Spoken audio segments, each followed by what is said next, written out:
Hi guys! Hello! So we're now here in Hanoi, Vietnam. And actually first time namin. And first time din namin makakasama si Aniken. Say hi! So ayun, na-delay kami ng 3 hours. Sobrang lakas ng ulan sa Manila. So dapat mga 5 yung flight namin, pero na-move siya ng 8:30. So ayun, sobrang lala. But ayun, we're glad we're safe. And ayun, let's go! Is that your first time in Vietnam? No, first time in Hanoi. Oh, really? Hi guys! So, update lang. It's currently 1 PM and nandito na kami sa hotel namin. By the way, we are staying here at Flora Hotel around Old Quarter. So, I suggest if you're planning to book here in Hanoi, make sure na magstay kayo around Old Quarter para convenient lang. And usually dito rin naman yung mga pick up kapag gusto nyong mag day tour sa mga iba't ibang day trips dito. So by the way, ayun nga 1 PM, ngayon lang kami nagpe-freshen up. And actually mabait yung receptionist dito, pinayagan niya kaming mag early check-in and in-upgrade niya pa kami. So sobrang recommended ko tong Flora Hotel na to. So for today, obviously, since delayed nga kami ng 3 hours, yung itinerary namin, mamamove siya. So may mga i-erase kami. Dapat by this time, yung itinerary namin, dapat nasa Train Street na ata kami. Pero ayun, bahala na. Ang focus lang namin for today ay ma-visit yung mga tourist spots and cafe hopping. And mamaya may nabook kaming food walking tour. So doon kami excited. Siyempre kakain, lalamon kami. So ayun guys, samahan nyo kami. Hi guys! So ngayon, we're about to have lunch. So may nirecommend na restaurant yung receptionist. And we are on our way to that restaurant. It's a local place. And ayun, walking distance lang din siya from Flora Hotel.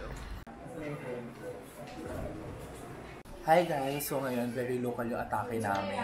So we're having bone chop as our brunch. Yung mga restaurant dito, pansin ko, parang bahay. Ewan ko, kasi ito, very bahay yung atake namin ngayon, very local.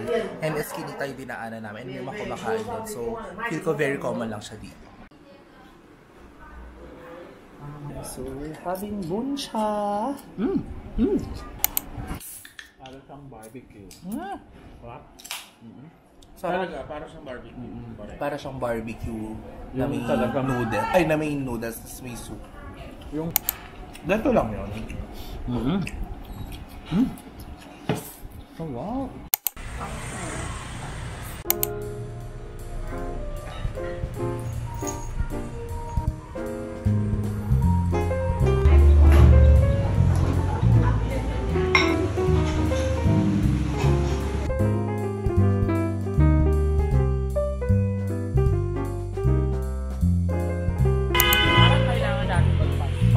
Oo nga.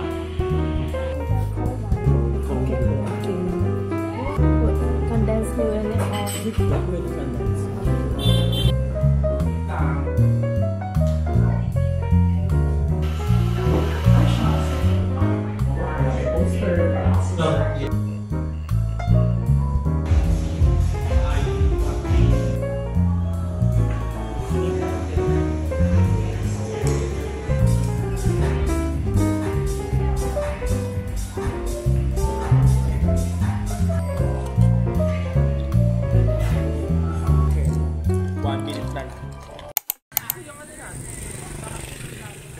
Okay guys, so after namin pang ilang stop natin kanina? 4. Tapos may nakabook nga kaming food tour, so shit.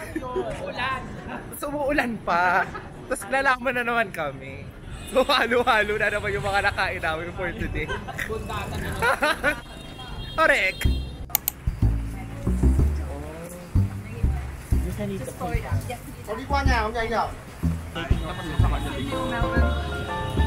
Hello. Hello in We don't mabuhay. Mabuhay. Mabuhay. Why do people like Pennsylvania, West Virginia, and Tennessee? Is it? In Vietnam, we do not.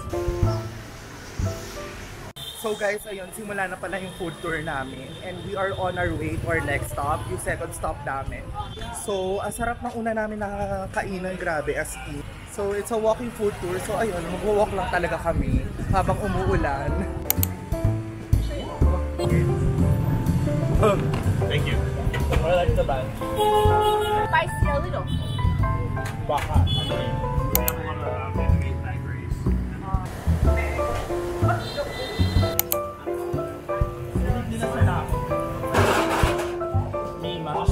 Wag naman gano'n. And so, like, I also go. I also go. Oo na, Sarap! You see, you have a lot of like bike. They call nakakalagyan ko rin mo dahil nanginginig ang kamay ko. So, tamo. place the owner, Sarap. the dollar, the cents. I like those. I like the sour apple. No. They come like fancy food, clothing, everything. Yes. Sobrang lakas, guys. Oh! Because there are Christians there, and also because This is not my... Pero sobrang lakas.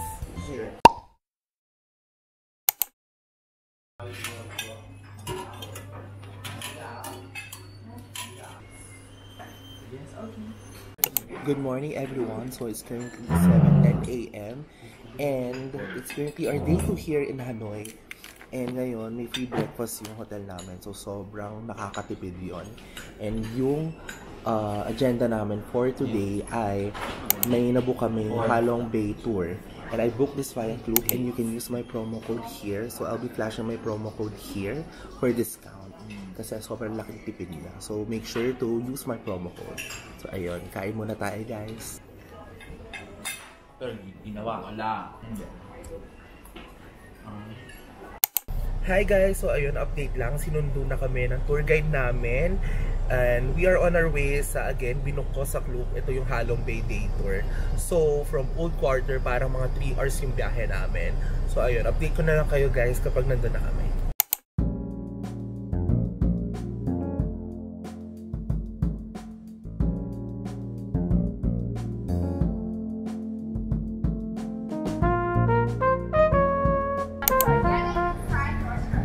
So tuyo. Tiny in the ballroom shaker. When you collect the pearl,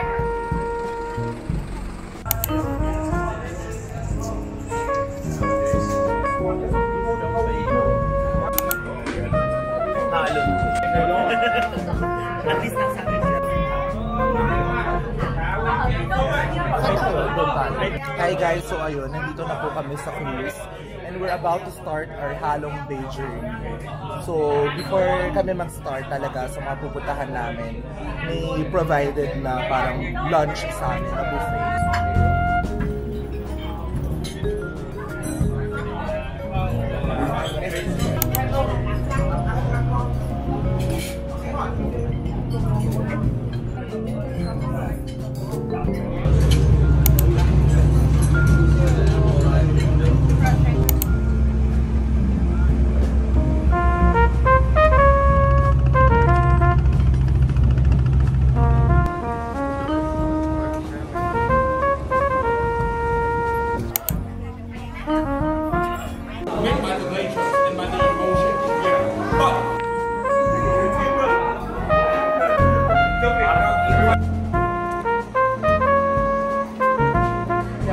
Next one, ladies and gentlemen, I want to show you my group. anybody's from... Okay guys, so nandito na po tayo sa cave and actually, as expected, malamig dito. So, sobrang kailangan ko to. But, ayun, hindi naman siya sobrang hassle. Like, okay lang siya, pero nakakapagod din siya. This one, everybody, after this location, we will keep going.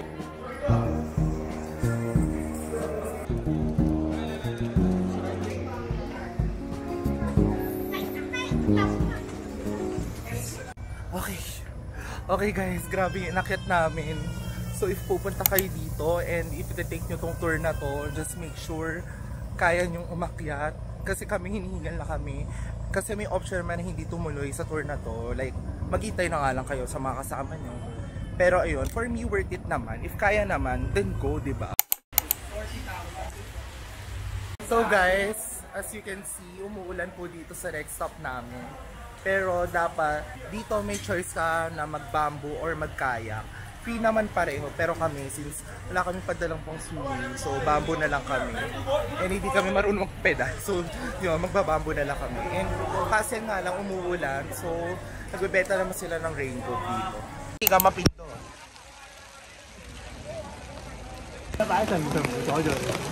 Ayun lang.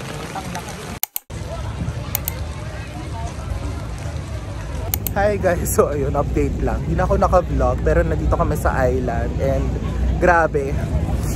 Ang lakas ng ulan, so almost parang halos buong trip umulan. So medyo bad experience pero na-enjoy pa rin naman namin. So ayun.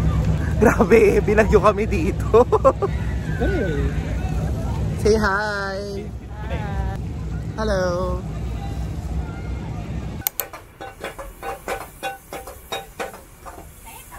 Ay, hindi. Parang isang oras pa lang ba tayo?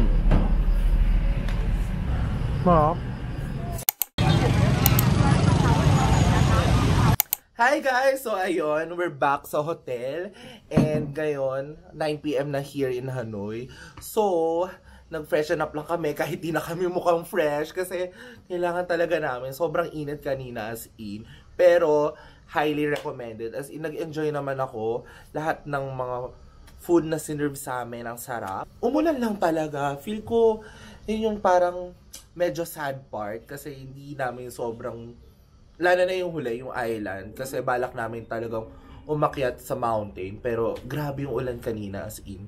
Tapos wala naman kaming plano talaga mag-swimming at all, ganyan. Tapos yung part ng kayaking, hindi na rin kami nagkayak kasi wala, umuulan din. And wala nga rin kaming baon. So, hindi namin anticipate na ganito. Kasi ang sabi sa weather forecast dito, parang hindi naman pala uulan. Pero ayun, 2 days na kami inuulan. But anyways, after nito, maaga pa naman.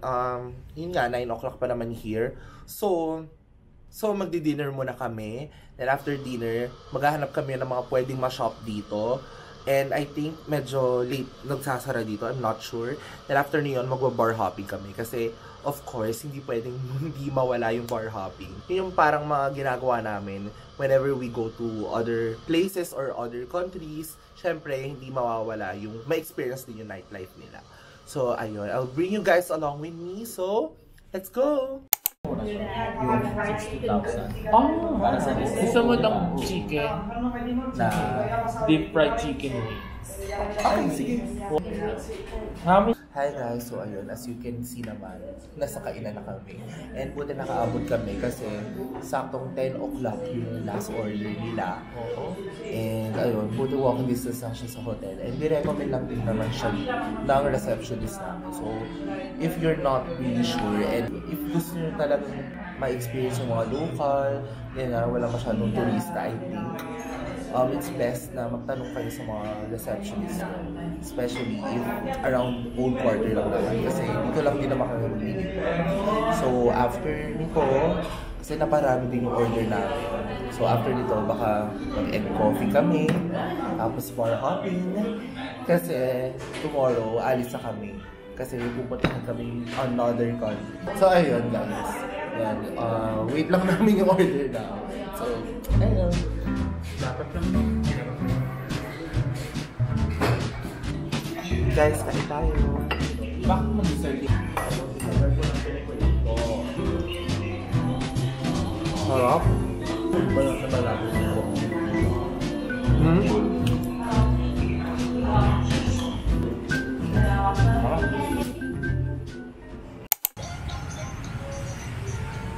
Okay guys, so ngayon, magbababa kami ng mga kinain namin and magto-12 na rin. So, ang gagawin namin, may lake na malapit dito. I feel like maglalakad-lakad lang kami doon. Then mag-check kami ng mga bukas pa. Actually, I'm craving for, ayan, wait. Oh my gosh! Actually, I'm craving for egg coffee. So, tingnan natin kung may bukas pa. And, ayun, let us see. Let's go! Waiter! Hi guys! So, ayun. So, grabe. Ano masasabi niyo sa Hanoi? Kung gusto niyo lang parang something na medyo parang kung gusto niyo lang something na medyo ano yun, yung parang more of culture, yung culturistic yung approach ng tour. Tapos Vietnam, dito yon sa Hanoi yun. Tsaka kasi, if naalala nyo, I uploaded a Saigon vlog. Tapos si Stephen din yung kasama ko. Tapos parang ang comment namin, parang mas maraming magagawa dito. Well, para sa amin lang, I'm not sure if if nakulangan kami na research doon or what. Pero parang touristy talaga yung Hanoi. Ay, yung Ho Chi Minh. Tapos kung medyo parang gusto niyo ng less tourist na makakasalamuha ng mga tourists, I think dito yon sa Hanoi. Talaga ma-appreciate niyo yung Vietnam. Plus, parang magkakaroon kayo, hindi siya crowded, hindi siya super crowded. Tsaka ang maganda dito talaga, I mean both naman sa Saigon tsaka Hanoi, is sobrang walkable. As in, sobrang walkable. Na sana meron tayo, pero wala eh. So, ayun, feel ko yun yung ma-appreciate nyo kasi in a day, parang nakaka 10k steps kami or more. So, ayun. Wala pa yun parang kalahati pa lang yun ng araw So, I think 20k ata. So, ayun. Sobrang ganda. And ngayon, we are exploring yung side na to. Parang Baguio Lake. I forgot. Very Baguio. Ayan. Oo, para siyang park. And papakita ko na lang yung name dito kasi hindi ako sure. Pero ayun, basta nag-explore lang kami kasi nga last day na rin namin dito sa Hanoi. So, ayun.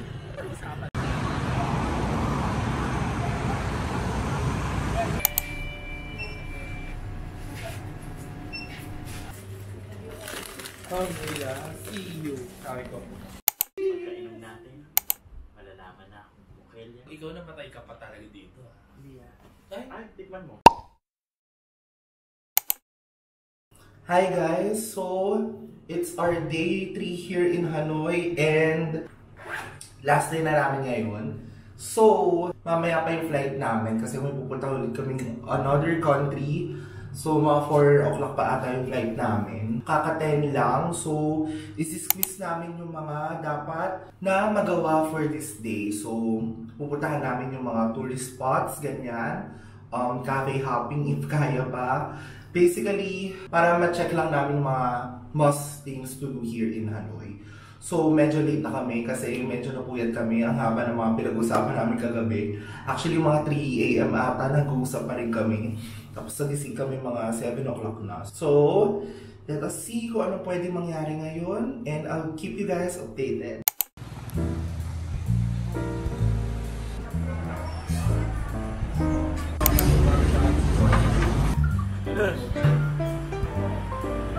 Okay guys, so we're having pho as our breakfast.